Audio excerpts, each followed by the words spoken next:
Hi guys, Ben here. Another episode, another day. In this episode, I'm going to be talking about how you should become a reader and then a leader. As some of you may already know, I spent some time in the forces during my earlier adulthood. And I learnt a lot during that time about myself, about my own abilities, about my own restrictions, about how mindfully aware you have to be and can be, and how the body can endure so much pressure. Pressures beyond what most of us experience in the everyday life. And I would say it was this early forced awareness that caused me to explore and understand others. Look for solutions. Look what made people become the people that they have.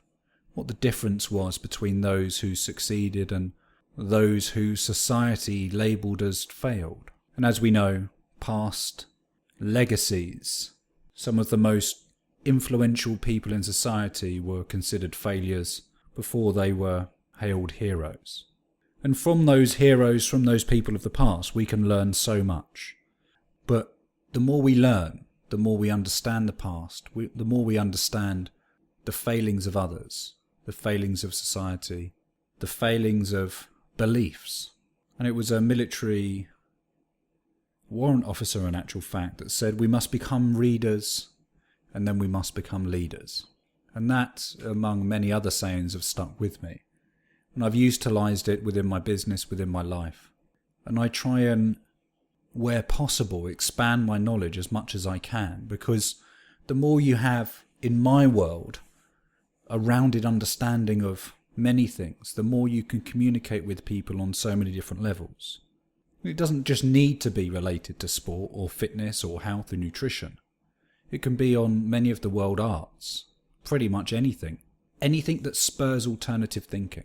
And I don't mean the type of thinking that inspires people to sit in fields and chant songs. I mean alternative thinking, so thinking beyond the boundaries and the limitations of your own body, your own awareness, and perhaps the beliefs of society about what and how you should achieve the goals and desires that you want.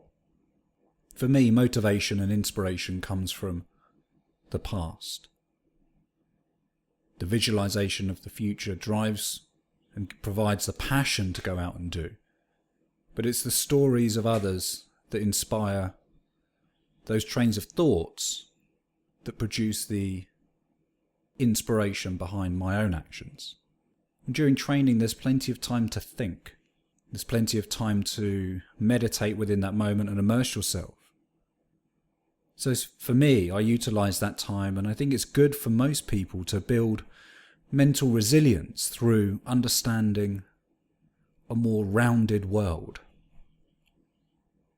When I mean world, I mean the body in which, and the energy in which you're contained, not the world as in the globe. Because the more knowledge you hold, the more powerful you become to interpret external events. And as I said a moment ago, it doesn't need to be related to sport. It can be of anything. You know, I've made some horrible mistakes in my life. Some things that I would like to possibly go back and change. Some really failings on my behalf. I'm not caught up on them, and I understand that they are the learnings and have sculptured me into having the mindset that I do today. Not necessarily right, not necessarily wrong, just being in the present. Half of those errors that I made in the past, half of those hard learnings were based around the lack of knowledge, the lack of understanding, the lack of culture, and the lack of a vast and wide variety of topics.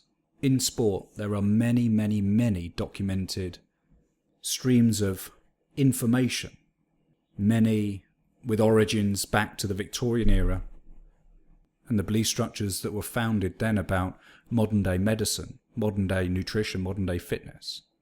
But with information evolving and more accessible now, there are alternative ways of thinking, alternative ways of doing, alternative ways of feeding the body.